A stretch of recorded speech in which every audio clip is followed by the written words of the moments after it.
Welcome to విధాత. హైదరాబాద్ చుట్టూ అనేక అభివృద్ధి కార్యక్రమాలు జరుగుతూ ఉన్నాయి. ముఖ్యమంత్రి రేవంత్ రెడ్డి గారు ఫ్యూచర్ సిటీ తీసుకొచ్చారు. గతంలో హైటెక్ సిటీ నిర్మాణం జరిగింది, ఆ తర్వాత ఫైనాన్షియల్ డిస్ట్రిక్ట్ నిర్మాణం జరిగింది. మొత్తం హైదరాబాద్ మార్కెట్ అనేది ప్రపంచం మొత్తానికి ఇది ఒక రియల్ ఎస్టేట్ మార్కెట్ లాగా ప్రొజెక్షన్ చేయబడింది. ఈ హైదరాబాద్ రంగంలో గత కొంతకాలంగా రియల్ ఎస్టేట్ రంగం అనేది చాలా స్తబ్దుగా వెనకబాటుతనంగా కొనసాగుతూ ఉంది. మొత్తంగా చూసినట్టుంటే తెలంగాణ రాష్ట్రానికి గుండెకాయ అయినటువంటి హైదరాబాద్ చుట్టూ రియల్ ఎస్టేట్ రంగం ఎలా ఉంది, దాని పరిస్థితులు ఏంటివి, పాకిస్తాన్ యుద్ధం నేపథ్యంలో కూడా ఈ మార్కెట్ రంగం ఎలా ఉండబోతూ ఉంది అనే విషయాలన్నింటినీ కూడా రియల్ ఎస్టేట్ రంగంలో 30 సంవత్సరాలుగా అపారమైనటువంటి అనుభవం ఉన్నటువంటి నిపుణులు కేవీ రెడ్డి గారితో ఇప్పుడు మనం మాట్లాడదాం. నమస్కారం సార్. నమస్కారం అండి విధాత ఛానల్కు. ముఖ్యంగా హైదరాబాదు అంటేనే ఒక రియల్ ఎస్టేట్ అనేది మార్కెట్ గుర్తొస్తుంది. భారతదేశంలో ఎక్కడ కూడా ఒక్కోదానికి ఒక్కొక్కటి ఉంటుంది, కానీ హైదరాబాద్ అంటేనే రియల్ ఎస్టేట్ రంగం. అంత అపారమైనటువంటి అవకాశం ఉన్నటువంటి హైదరాబాదులో ఇవాళ రియల్ ఎస్టేట్ రంగం యొక్క పరిస్థితి ఎలా ఉన్నది చెప్తా. ఇప్పుడు మీరు గత 2 సంవత్సరాల పైబడి స్తబ్దత ఉన్నది వాస్తవం. ఎందుకంటే మన తెలంగాణ ఎప్పుడైతే సపరేట్ అయిందో అప్పటి నుంచి బాగా పరుగులెత్తింది. మీరు ఒక వ్యవసాయం పొలాలు తీసుకున్నా కూడా మహబూబ్నగర్లోనే ఫర్ ఎగ్జాంపుల్ 50,000 ఎకరం ఉన్నది ఈరోజు 15 లక్షలు అయింది. అంటే గత 10-11 సంవత్సరాలలోనే ఇంత పరిగెత్తింది. అదేవిధంగా సిటీలో కూడా కోకాపేటలో 2013లో నేను 10,000 రూపాయల గజం నేను మాట్లాడినా, ఈరోజు 2 లక్షలు 3 లక్షల గజం అయిపోయింది. అంటే 100 కోట్లకు ఎకరం అయిపోయింది. సో ఇంత ఎప్పుడైతే పరిగెత్తి ఇప్పుడు ఆయాసం అంటే గాలి పీల్చుకుంటుంది. ఇప్పుడు ఉదాహరణ చెప్తా. నేను గత 4 నెలల నుంచి టమాటా ప్రైజు రైతుకు 5 రూపాయలు కూడా రావట్లేదు. ఎందుకు? Over production. సో మనది కూడా ఏం చేశారంటే ప్రతి ఒక్కరు కూడా ఊర్లలో మీరు వెళ్ళి చూస్తే ప్రతి ఒక్కరు అవారాగా తిరిగే వాళ్ళు కూడా నీ ప్రొఫెషన్ ఏంటంటే రియల్ ఎస్టేట్ అని చెప్తారు. అంటే ప్రతి ఒక్కరు అనుభవం లేనోళ్ళు, అనుభవం ఉన్నోళ్ళు, అసలు చదువు రానోళ్ళు, రియల్ ఎస్టేట్ స్పెల్లింగ్ తెలియని వాళ్ళు అందరూ వచ్చి ఈ రంగంలో వచ్చి దీన్ని కలుషితం చేసేసి ఓవర్ ప్రొడక్షన్ అనవసరమైన చోట్ల లేఅవుట్లు వేసేసి వాళ్ళ బతుకు తెరువు కోసం ఏదేదో రకరకాలైనటువంటి లేఅవుట్ చేయడం వల్ల బిల్డర్లు ఏంది ప్రతి ఒక్కడు ఒక ఆయన బాగా పెద్ద ఎత్తున సంపాదించాడని చెప్పి హైరైజ్ బిల్డింగ్ కట్టడం, హైరైజ్ కూడా ఓవర్ ప్రొడక్షన్. నాకు తెలిసి ఒక ప్రముఖ బిల్డర్ను నేను అడగడం జరిగింది. 30 కోట్ల ఎస్ఎఫ్టీ ఈరోజు వెయిటింగ్ ఫర్ కస్టమర్ హైదరాబాద్ నగరంలో. ఓన్లీ వెస్ట్ పార్ట్ ఆఫ్ హైదరాబాద్లో 30 కోట్ల ఎస్ఎఫ్టీ, అందులో 10 కోట్లు కమర్షియల్, 20 కోట్లు రెసిడెన్షియల్ ఎస్ఎఫ్టీ రెడీగా ఉంది. అంటే ఇంకా 4 సంవత్సరాలకు అంటే రెడీగా ఉందంటే కన్స్ట్రక్షన్ అయ్యి రెడీ ఉందా, అసలు అమ్ముడు పోవట్లేదా? కన్స్ట్రక్షన్ అయ్యి రెడీ అంటే ఆల్మోస్ట్ ఫినిషింగ్ స్టేజ్లో ఉన్నాయే 30 కోట్ల ఎస్ఎఫ్టీ ఏదో అమ్ముడు పోకుండా. సో ఇట్లా ఓవర్ ప్రొడక్షన్ అయినప్పుడు ఇప్పుడు ప్రతి ఒక్క వ్యక్తి ఏం ఆలోచిస్తాడు? ఉండడానికి ఒక ఫ్లాట్ కొనుక్కోవాలనుకుంటాడు. ఒక జీవితం మొత్తం ఒక ఉద్యోగస్తుడు, ఒక ప్రభుత్వ ఉద్యోగస్తుడు రిటైర్మెంట్ కూడా కిరాయిలలో ఉద్యోగస్తుడు కూడా ప్రభుత్వ ఉద్యోగస్తుడు అంటే కొంచెం ఎక్కువ ఉంటుంది అన్న ఉద్దేశం. ఇంకా ప్రైవేట్ ఉద్యోగస్తుడు కూడా రిటైర్మెంట్ అప్పటికి కూడా ఆయన సొంత ఇల్లు ఉండదు, ఏదో అప్సప్ చేసి బిడ్డ పెళ్లి చేసి అవంతా చేసినాక ఎప్పుడన్నా కట్టుకుంటాడు. అది నిజాయితీ పరుడు అయినటువంటి ఒక ఉద్యోగస్తుడు. ప్రతి వ్యక్తి కూడా జీవితంలో ఒక మంచి ఇల్లు ఉంటే చాలు అని అనుకుంటాడు. అంతేగాని 4 ఫ్లాట్లు కొందాము, కిరాయికి ఇస్తే బాగా వస్తుంది అనేవాళ్ళు తక్కువ. ప్రతి ఒక్క వ్యక్తి ఏంటంటే ఉండడానికి ఒక ఫ్లాట్ మంచిది ఉండాలనుకుంటాడు, లేదా ఒక ఇండివిజువల్ ఇల్లు ఒక విల్లానో ఉండాలనుకుంటాడు. అంతేగాని 4 ఫ్లాట్లు 10 ఫ్లాట్లు తక్కువలో వస్తున్నాయని కొనో ఇదంతా ఉండదు. మీరు హైదరాబాద్ తక్కువ లేవుగా రేట్లు విపరీతంగా ఉన్నాయి. ఉండడానికి కూడా ఇప్పుడు మీరు చూడండి, స్టీలు 2007 నాకు తెలిసి 50,000-60,000 టన్ను ఉండింది. ఈరోజు కూడా 50,000 టన్నే ఉంది.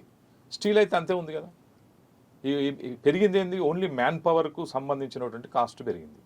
ఆ రోజుకి ఈ రోజుకు ఒక 300-400 ఎసెప్ట్ వెనకాల కన్స్ట్రక్షన్ కాస్ట్ పెరిగింది. కానీ ఆ రోజుల్లో 4,000కు ఎసెప్ట్ ఉండేది. ల్యాంకో హిల్స్ మొదలుపెట్టినప్పుడు 4,000 వాళ్ళు అనౌన్స్ ప్రైస్. ఈరోజు మనము ఎవరు స్టార్ట్ చేసినా 10,000, వెస్ట్ సైడ్ అయితే 10,000, 12,000 అంటున్నారు. ఇందులో పెరిగిన వస్తువు ఏంది? ఓన్లీ భూమి కాస్టే విపరీతంగా పెరిగింది. కానీ ప్రస్తుత పరిస్థితుల్లో మనము రియల్ ఎస్టేట్ పడిపోయిందని ఎవరైతే గగ్గోలు పడుతున్నారో, పడిపోయిందంటే ఇప్పుడు రైతు కూడా టమాటా ప్రైస్ పడిపోయింది అంటుండు. అంటే మనం డిమాండ్ సప్లైకి రెండుకు సరిపోవట్లేదు. అంటే ఓవర్ ప్రొడక్షన్ ఉన్నది. ఇంకా మీరు 3-4 సంవత్సరాల వరకు కూడా కొత్త ఒక్క కన్స్ట్రక్షన్ కూడా, ఒక బిల్డింగ్ కూడా కట్టకున్నా కూడా సరిపడేంత ప్రొడక్షన్ ఉంది. అయితే సాఫ్ట్వేర్ ఇంజనీర్లు కానీ నెలకు 1-2 లక్షలు సంపాదిస్తున్నటువంటి కుటుంబాలు కూడా ఇవాళ ఒక ఇల్లు కొనుక్కోలేని, ఒక ఫ్లాట్ కొనుక్కోలేని దుస్థితిలో ఉన్నాయి. అనేక మంది రెంటెడ్ ఇళ్లలో ఉంటున్నారు. మరొక వైపు కట్టిన ఇండ్లు అమ్ముడుపోకుండా ఖాళీగా 30 లక్షల ఎస్ఎఫ్టీ ఉందని మీరు అంటున్నారు. మీరు 30 కోట్ల ఎస్ఎఫ్టీ ఉందని ఖాళీగా ఉందంటున్నారు. ఈ కాంట్రడిక్షన్ ఎందుకు వచ్చింది? ప్రతి ఒక్కరికి ఇల్లు కావాలనేది ఒక కోరిక, జీవితకాల లక్ష్యం. ఒక ప్రభుత్వ ఉద్యోగికి కాదు, సాఫ్ట్వేర్ ఇంజనీర్కి కూడా. కానీ ఆ సాఫ్ట్వేర్ ఇంజనీర్ కూడా 2 లక్షల రూపాయలు భార్యాభర్తలు ఇద్దరు కలిసి చెరొక 1,00,000 రూపాయలు, 1,50,000 కలిపి సంపాదిస్తే ఆ సంపాదించిన డబ్బులతో వాళ్ళు ఒక ఇల్లు ఈఎంఐలో కూడా కొనలేని దుస్థితి హైదరాబాద్లో ఏర్పడడానికి కారణం ఏంటి చెప్తాను. ఎందుకంటే మరొక వైపు ఖాళీగా ఉన్నాయి, మరొక వైపు ఇల్లు లేని వాళ్ళు కూడా ఉన్నారు. దానికి నేను ఒక పరిశోధన చేసిన ఆల్రెడీ. ముఖ్యంగా ఏంటంటే ప్రతి ఒక్కరు కూడా చిన్న చిన్న ఫ్లాట్లలో సంతృప్తి పడతలే. ఒకప్పుడు మీకు మ్యాక్సిమం 800-1,000 స్క్వేర్ ఫీట్ ఉండేది ఒక 20-30 సంవత్సరాలకి.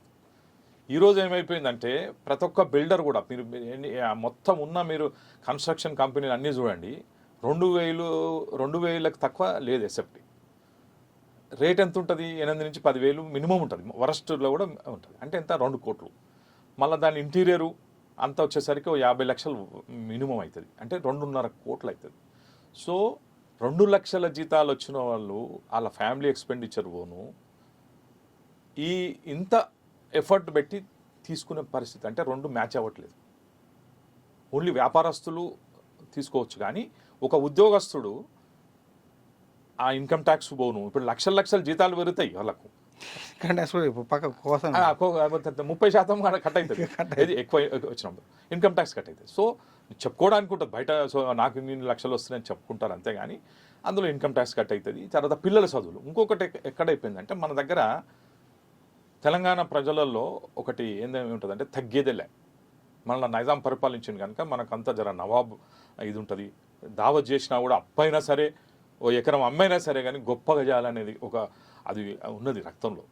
మీరు ఆంధ్రకు మనకు చాలా తేడా ఉంటుంది. మీరు చూడండి, మీరు పలానాయన మన పాలాయన గొప్పగా చేసిండు, మనం ఎందుకు చేయకూడదు అనేది ఇవన్నీ ఒక సహజసిద్ధంగా వచ్చినాయి. మీరు చూడండి, మెట్రోని ఎంతమంది వాడుకుంటారు. ఇలా మెట్రో ఇచ్చాము, 10 సంవత్సరాలు అయింది మెట్రో ఆల్మోస్ట్ స్టార్ట్ అయ్యి. ఇప్పటికి కూడా బోగిలు పెంచట్లేదు మనం. డిమాండ్ ఉంది.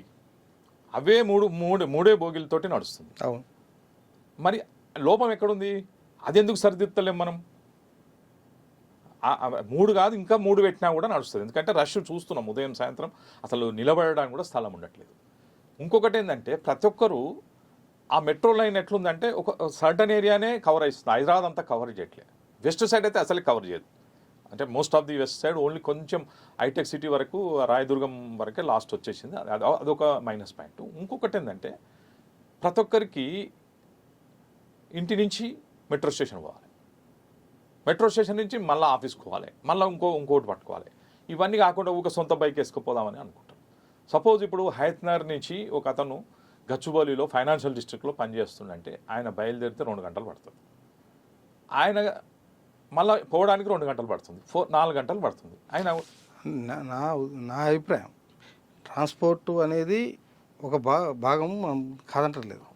కానీ ఈ 2 లక్షలు ఉన్నవాడికి ఒక 3 బెడ్రూమ్ ఫ్లాట్ కొనలేని పరిస్థితి రేట్ల పెరుగుదల కారణమా, లేకపోతే వీళ్ళ ఆలోచన, అంటే బిల్డర్ల యొక్క ఆలోచన అండ్ వీళ్ళ ఆలోచనలు వచ్చిన మార్పుల కారణమా? దీనికి కూడా నా దగ్గర సమాధానం ఉంది, చెప్తా. ఇప్పుడు మీరు హైదరాబాద్కు అంటే నానక్రామ్ కూడా ఎగ్జిట్ ఉంది అనుకుందాం. నానక్రామ్ కూడా ఎగ్జిట్ నుంచి జస్ట్ 20 నిమిషాలు ట్రావెల్ చేస్తే డ్రైవ్ ఫ్యూచర్ అంతా కూడా డ్రైవ్ అనే దాని మీద వస్తుంది. మీరు గమనించండి, నేను అంటే విదేశాలలో లండను, యూకే, యుఎస్ ఇవన్నీ పర్యటించి చూశాను నేను. అక్కడ అంతా డ్రైవ్ అంటే మన దగ్గర కూడా డ్రైవ్ ఎన్ని నిమిషాలు డ్రైవ్ అనేది వస్తుంది. ఎందుకంటే మనకి ఎలక్ట్రికల్ వెహికల్స్ వచ్చినాయి కనుక రాబోయే రోజులలో మనకు చీప్ ట్రాన్స్పోర్టేషన్ అవుతుంది. అయితే ఏంటంటే 20 నిమిషాలలో పెద్ద గోల్కొండకి వెళ్ళిపోతాడు, ఏది నానక్రాముడు ఎగ్జిట్ నుంచి. కానీ లకిడి కప్పులు రాలేడు. అయితే ఆ చుట్టుపక్కల 3-4 కోట్లు 4-5 కోట్ల లోపే ఎకరం ఉంది. అంటే స్థలము భూమి యొక్క విలువ తక్కువ ఉంది కనుక అక్కడ అఫోర్డబుల్ అపార్ట్మెంట్ అంటే 5,000 మ్యాక్సిమం 6,000 లోపల స్క్వేర్ ఫీట్ వచ్చి మ్యాక్సిమం 1,200 స్క్వేర్ ఫీట్ ఉంటే 60-70 లక్షలు మ్యాక్సిమం 60-65 లక్షల కనుక ఫ్లాట్ ఇవ్వగలిగితే ఆ సెగ్మెంట్లో ఏ బిల్డర్ కూడా ఎంటర్ అవ్వట్లేదు. హ్యూజ్ డిమాండ్ ఉంటుంది, డెఫినెట్గా సక్సెస్ అవుతుంది. ఎందుకు అంటే హైదరాబాదులో ఇప్పుడున్నటువంటి కాలమాన పరిస్థితుల్లో సాఫ్ట్వేర్ ఉద్యోగులు కావచ్చు, ఇంకో రంగం ఉద్యోగులు కావచ్చు, లేదు చిన్న స్థాయి ఉద్యోగులు కావచ్చు, అసలు వీళ్ళు ఏ ప్రాంతాల్లో ఇన్వెస్ట్ చేస్తే వాళ్ళకు ఇప్పుడున్నటువంటి పరిస్థితుల్లో ఉపయోగం ఉంటుంది. దానికి కూడా కరెక్టే. అయితే ఏంటంటే ఒకటి, మనము రియల్ ఎస్టేట్ అనేది అభివృద్ధి చెందడానికి కొన్ని కారణాలు ఉంటాయి. మెయిన్ ఏంటంటే ఇన్ఫ్రాస్ట్రక్చర్, రోడ్లు, తర్వాత మన ప్రయాణం చేయడానికి అంటే పబ్లిక్ ట్రాన్స్పోర్టు, ఈ 2 ఆధారపడి ఉంటుంది. తర్వాత అక్కడ ఉన్నటువంటి స్థలాల అంటే మనకు లబ్ధి, అంటే ఇప్పుడు భూములు అవైలబుల్ ఉన్నాయా లేదా అనేది. ఇప్పుడు ఉదాహరణ తీసుకుందాం, మనం ఎయిర్పోర్టు మొదలు పెట్టకముందు ఎయిర్పోర్ట్ను చూపించి మీకు ఇక్కడ మన్సాన్పల్లి చౌరస్తా అక్కడి వరకు కూడా బొమ్మలు చూపించి ప్లాట్లు అమ్మారు. 2006లో నాకు తెలిసి 6,000 రూపాయలు కదా అమ్మారు. ఈరోజు ఆ లేఅవుట్ దొరకదు, ప్లాట్ దొరకదు, 6,000 కూడా రావు. అడ్రస్ లేని కంపెనీలు చాలా వచ్చి హైదరాబాద్ అంతా ఇష్టం వచ్చినట్టు చిన్న భిన్నం చేసి అటు బాలానగర్ అక్కడ జడ్చర్ల వరకు ఇక్కడ ఆమన్గల్ వరకు ఇష్టం వచ్చినట్టు వెంచర్లు వేస్తున్నారు. వాళ్ళ ఆశయము టార్గెట్ ఎంతసేపు ఆ ప్లాట్ అమ్ముకోవాలి, అంతేగాని నేను నా కస్టమర్కు ఏం సర్వీస్ ఇస్తున్నా, అతను పెట్టిన కష్టార్జితం వేసిన డబ్బులను వీనికి నేను ఏమైనా రిటర్న్ వస్తుందా అనేది లేదు. ఊరికే లాభాలు వస్తాయి, 10 అంతలు అవుతాయి, ఇవైతే అని చెప్పేసి వాళ్ళను దింపి వాళ్ళను ఇది చేస్తూ ఉన్నారు. ఇది కరెక్ట్ కాదంట. నేను అది కరెక్టే, కానీ నేను ఒక ఎంప్లాయీని, నా భార్య ఒక ఎంప్లాయీ, మా ఇద్దరికి 1 లక్ష రూపాయలు జీతం వస్తుంది. ఓకే, నేను అంటే నాలాంటి చాలామంది, నేను కాదు, ఇప్పుడున్నటువంటి సిచ్యువేషన్లో ఏ ప్రాంతంలో నేను కొనుక్కోగలిగితే ఫ్లాట్ కానీ అంటే ఫ్లాట్ అనేది అంటే ఒక ఇంట్లో ఒక బిడ్డ పుడుతుంది, లేకపోతే ఒక కొడుకు పుడతాడు, వాళ్ళ కోసం నేను ఏదైనా ఒక ఇన్వెస్ట్ చేసి పెట్టాలని ఒకటి అనుకుంటాడు ఒక ఎంప్లాయీ, మామూలు మిడిల్ క్లాస్ ఎంప్లాయీ. ఇంకోటి ఏంటంటే తను ఉండటానికి ఒక ఇల్లు కావాలనుకుంటాడు, తనకు ఒక బెడ్రూమ్, తన పిల్లలకు ఒక బెడ్రూమ్, పెద్దవాళ్ళు ఏదైనా వస్తే బెడ్రూమ్. అందుకే ఇవాళ 3 బెడ్రూమ్ కాన్సెప్ట్ హైదరాబాద్లో రావడానికి ఏంటంటే, నాకు అంటే భార్యాభర్తలు ఉండడానికి ఒక బెడ్రూమ్, మాస్టర్ బెడ్రూమ్, చిల్డ్రన్స్ కోసం ఒక బెడ్రూము, అమ్మ నాన్న అదర్వైజ్ గెస్టులు రావడం కోసం ఒక బెడ్రూమ్, ఈ 3 బెడ్రూమ్ అనేది మినిమం అవసరం అనేది ఒక నిర్ణయానికి ఒకటి వచ్చింది. అందుకే ఇవాళ 3 బెడ్రూమ్ కాన్సెప్ట్ పెరిగింది. ఈ మేరకు కావాలి వసతులతో తనకు అందుబాటు ధరలో. ఎందుకంటే 1 లక్ష రూపాయలు సంపాదించేవాడు ఇంటి మీద ఒక 50,000 పెట్టుబడి పెట్టగలడు, నెలకు ఒక 50,000-60,000 పెట్టుబడి పెట్టాడు. ఎందుకంటే మిగతా తన చదువులు, పిల్లల చదువులకు, ఆరోగ్యానికి, బట్టలకు, వాటన్నిటికి చూసుకోవాలి కదా. కనుక ఏ ప్రాంతం ఇది అనువైంది ఇలాంటి వాటికి? దీనికి నా దగ్గర సరైన సమాధానం ఉన్నది. ఇప్పుడున్న పరిస్థితుల్లో రింగ్ రోడ్ లోపల ఎవరు కొనే పరిస్థితులు లేదు. ఇప్పుడు ఎవరు కూడా అంటే ప్లాట్లు కొనలేరు, ఫ్లాట్లు కూడా కొనలేని పరిస్థితి ఉంది. రాబోయే రోజుల్లో మన ముఖ్యమంత్రి గారు ఏదైతే నిర్ణయం తీసుకున్నారో ఫ్యూచర్ సిటీ అనేది, సరి అయిన ప్లానింగ్ తోటి కనుక ఫ్యూచర్ సిటీని అభివృద్ధి చేస్తే ఇంకొక నగరం అవసరం, హైదరాబాద్కు ఇంకో నగరం అవసరం వాస్తవానికి. ఇప్పుడున్న ఇప్పుడు జస్ట్ మనం గచ్చిబౌలి నుంచి 3 సెంటీమీటర్ల వర్షం పడితే ఎల్బీ నగర్ పోవడానికి 3 గంటలు 5 గంటలు టైం తీసుకుంటుంది. కానీ అదే మీరు తుక్కుగూడ 30 సెంటీమీటర్ల వర్షం పడ్డా 30 నిమిషాల్లో వెళ్ళిపోతారు. సో ఇక్కడ ఉన్నటువంటి గొప్పతనం ఏంటంటే ఇన్ఫ్రాస్ట్రక్చర్. అంటే ఆ రోజుల్లో రాజశేఖర రెడ్డి గారి పీరియడ్లో జరిగింది అది. ఏది outer ring road. Chandrababu Naidu గారు ఏమో 250 ఫీట్ల రోడ్ అని అక్విజిషన్ మొదలుపెట్టాడు ప్లాను. కానీ రాజశేఖర రెడ్డి గారు వచ్చిన వెంబడే 500 ఫీట్లు ఉంటే బాగుంటుంది, లోపల ట్రైన్ ఉంటే బాగుంటుంది అనే సంకల్పంతో చాలా గొప్ప చేశాడు. హైదరాబాద్కి అలా మణిహారం, హైదరాబాదు రియల్ ఎస్టేట్కు ఊపు అందుకున్నది అంటే కేవలం ఔటర్ రింగ్ రోడ్డు యొక్క అభివృద్ధి, మౌలిక సదుపాయాలు. అదేవిధంగా అంటే హైదరాబాద్కు ఔటర్ రింగ్ రోడ్ వచ్చి రావడం వల్ల ఏమైందంటే 16 దిక్కల హైదరాబాదు మొత్తం 160 కిలోమీటర్ 158 కిలోమీటర్ల ఔటర్ రింగ్ రోడ్డు అన్ని దిక్కులు ఓపెన్ అయిపోయింది. ఓపెన్ అయిపోయి ఒక 10 సంవత్సరాలు ల్యాండ్ అవైలబిలిటీ విపరీతంగా పెరిగింది. కొంచెం స్తంభించినట్టు ఉండింది. కానీ మళ్ళీ తెలంగాణ ఎప్పుడైతే సపరేట్ అయిందో విపరీతంగా మళ్ళీ పరిగెత్తింది. సరే, చాలా ఇది. ఇప్పుడు ఎవరికైతే మీరు అన్నట్టు ప్రతి ఎంప్లాయీ కూడా జీతం రాగానే నేను ఇల్లు కొనుక్కోవాలని ఎప్పుడైతే లిమిట్లకు వస్తాడో గ్రోత్ ఆగిపోతుంది. నేను ఛాలెంజ్ చేసి చెప్తున్నా, నేను అనుభవంతో చెప్తున్నా. ఇమీడియట్గా ఇల్లు కొనుక్కోవాలనుకోవద్దు. ఎక్కడ నీకు అనుకూలంగా ఉంది అక్కడ ఇమీడియట్గా రెంట్కు ఉండడానికి ప్రయత్నం చేయాలి. నువ్వు ఇన్వెస్ట్మెంట్ దేని మీద చేయాలి? ఓపెన్ ప్లాట్ మీద చేయాలి. ఎందుకంటే వీడు 30 సంవత్సరాలు వీడు లాక్ అయిపోతాడు ఈఎంఐలు కట్టడం వల్ల. ఏది ఇమీడియట్గా వాడు జీతాలు రాగానే మనకంటూ ఇల్లు ఉండాలి, మనకు సొంత ఇల్లు ఉండాలి అని ఎప్పుడైతే భావన ఉంటుందో అతను ఏం చేయాలంటే ఇమీడియట్గా జీవితాంతం ఈఎంఐలు కట్టి ఇబ్బందులు పడేదానికన్నా ఫస్ట్ ఏం చేయాలి, తన బడ్జెట్ ఎంతో అంతో 10,20 లక్షలు 30 లక్షలు ఉంటాయి ప్రతి ఒక్కరి దగ్గర ఎంతో అంతో. అది కాదు, సొంత ఇంటి కళ అనేది చేసుకోవాలి. సంకల్పం, వాడి కళ మీరు వద్దంటారు కదా. కళ తొందరగా అనొద్దంటున్నా నేను అనేది. కళ కనాలి, కళ అనొద్దంటలేను. ప్రతి ఒక్కరికి సొంత ఇంటి కళాలి. కానీ ఫస్ట్ మొదట ఇన్వెస్ట్మెంట్ దేని మీద చేయాలంటే ఓపెన్ ప్లాట్ మీద చేయాలి. అది కూడా గవర్నమెంట్ ఫుల్ అప్రూవ్డ్ ఒక మంచి సంస్థ, పేరున్న సంస్థలో ఉన్నటువంటి ఒక మంచి స్థలంలో మంచి కనెక్టివిటీ, మంచి రోడ్ కనెక్టివిటీ ఉన్న దగ్గర ఫ్యూచర్ సిటీలో రాబోయే రోజుల్లో త్వరలోనే ఫ్యూచర్ సిటీ యొక్క రూపకల్పన జరుగుతున్నది. మాస్టర్ ప్లాన్ రెడీ అవుతున్నది. అది చాలా పెద్ద ఏరియా, లక్ష ఎకరాలు, సుమారు 1,00,000 ఎకరాల పైన ఉంటుంది.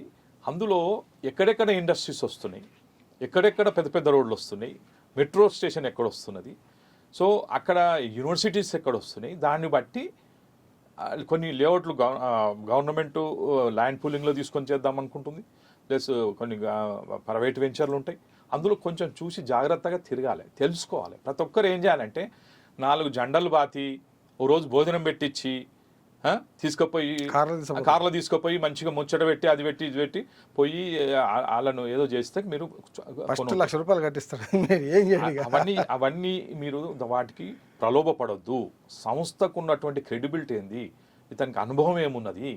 నాకు అట్లీస్ట్ నేను ఒక ఛాలెంజ్ చేస్తున్నా ఏ ప్లాట్లు అమ్మేటోళ్ళకైనా, ఒక 4 సంవత్సరాలకైనా నువ్వు డబ్బులు ఇస్తావా, పోనీ అసలు ఇస్తావా, గ్యారెంటీ ఏమని చూద్దాం. అట్లా సిటీలో ఒక ఫ్యూచర్ సిటీ అనేదే కాకుండా ఏ ప్రాంతాల్లో ఇన్వెస్ట్మెంట్ పర్పస్లో ఫ్లాట్లు కానీ ఫ్లాట్ కానీ కొనుక్కుంటే మంచిది.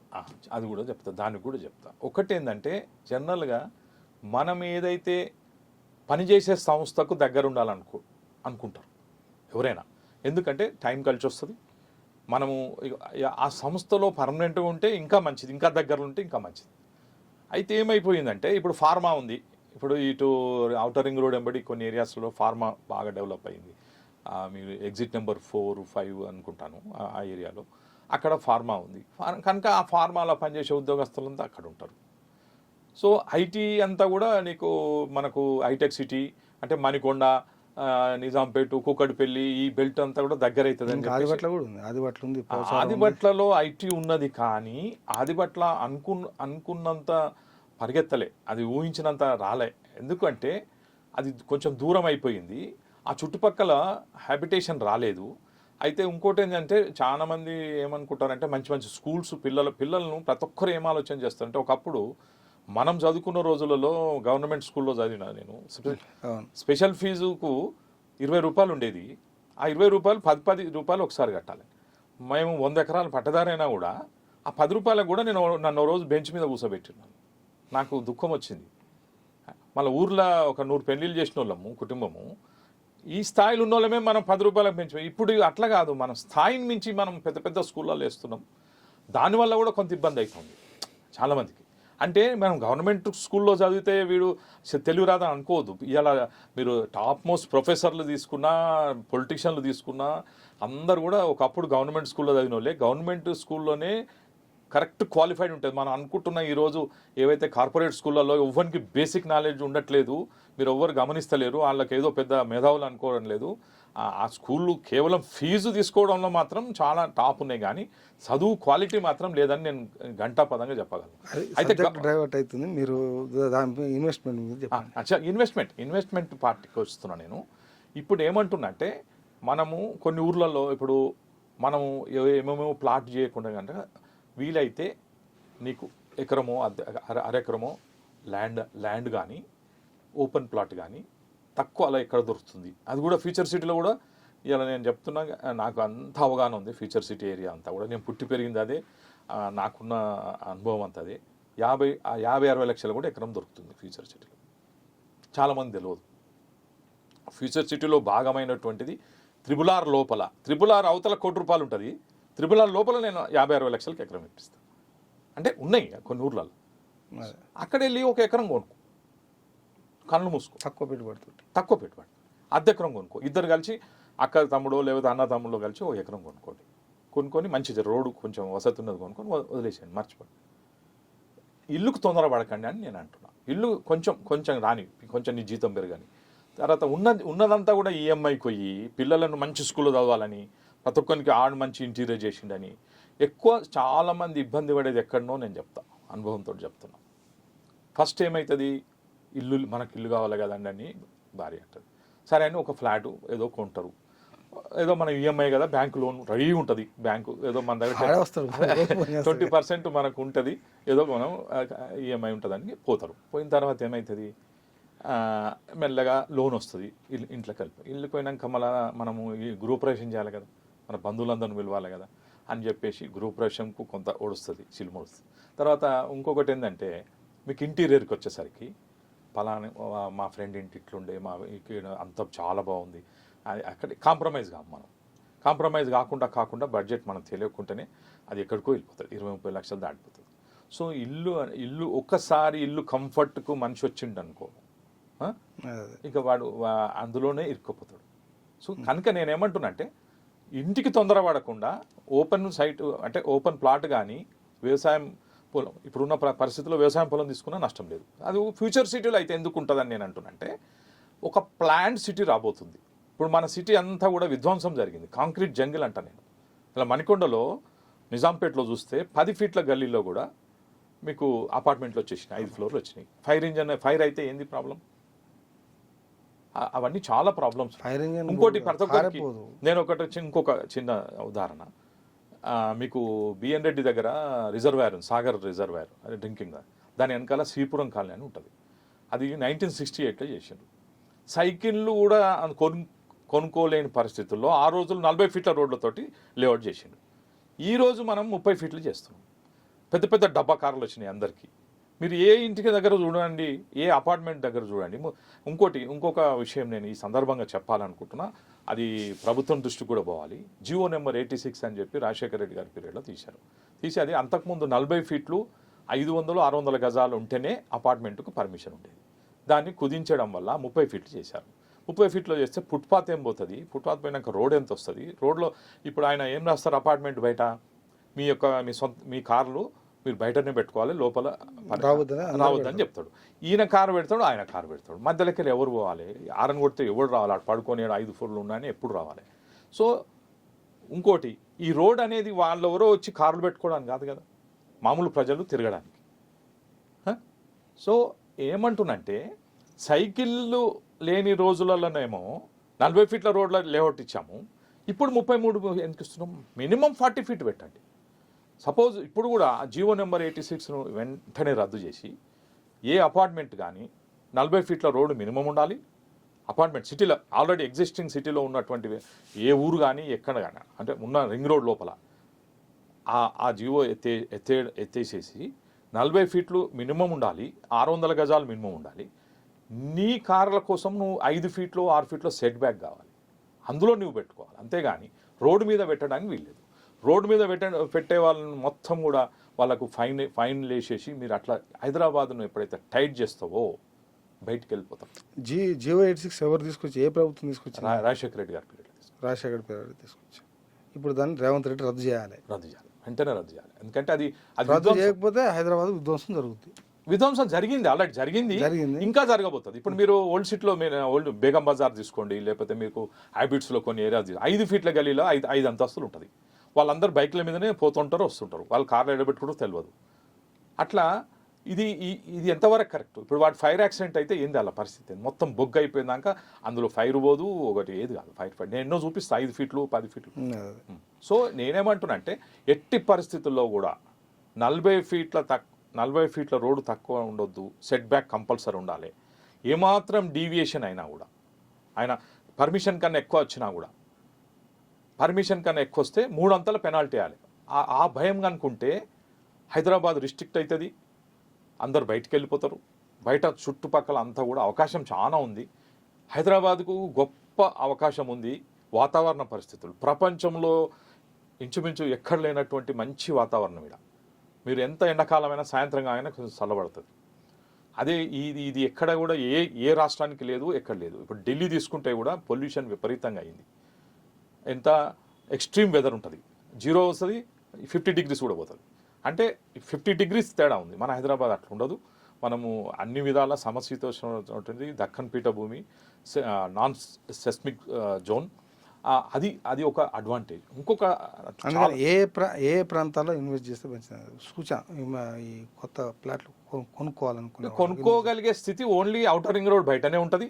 అది కూడా వీలైనంత వరకు ఏంటంటే ఏ ప్రాంతాలు అనేది చెప్తా. అది కూడా ఎప్పుడైతే మనము టీఎస్ఐసి వాళ్ళ పార్కులు డెవలప్ చేస్తుంటారు, ఇండస్ట్రియల్ పార్క్స్, ఆ ఇండస్ట్రియల్ పార్క్స్ ఏ రూట్లో వస్తున్నాయి తెలుసుకోవాలి.